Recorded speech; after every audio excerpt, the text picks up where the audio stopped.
joined by author and attorney Harry Nelson, who wrote The United States of Opioids, a prescription for liberating a nation in pain. Harry, thank you for being here. This is a tough day for a lot of people.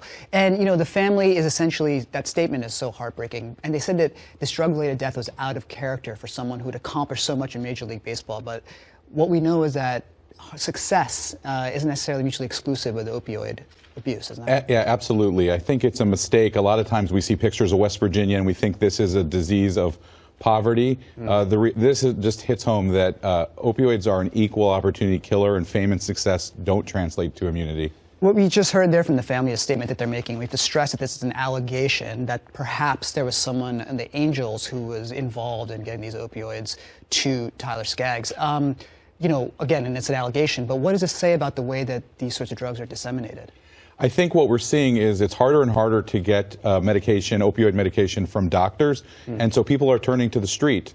And I think the challenge that we're seeing over and over again is that anything purchased on the street these days is likely to have, or possibly may have, fentanyl laced in it, which is, it looks like what happened here.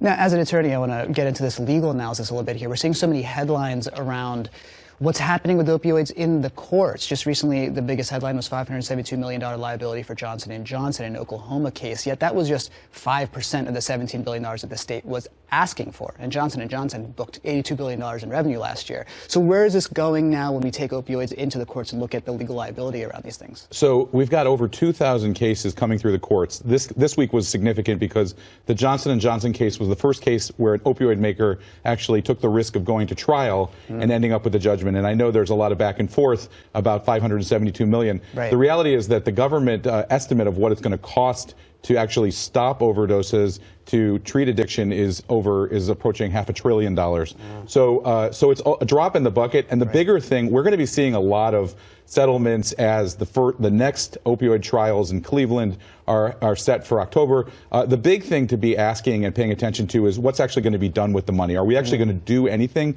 And if we look at past examples of big settlements, like in the tobacco cases, sadly, we can't see that there was much effect. And the question here is, can we do anything different with opioids? Right, and again, also the money is still also an issue. You talk about $500 billion.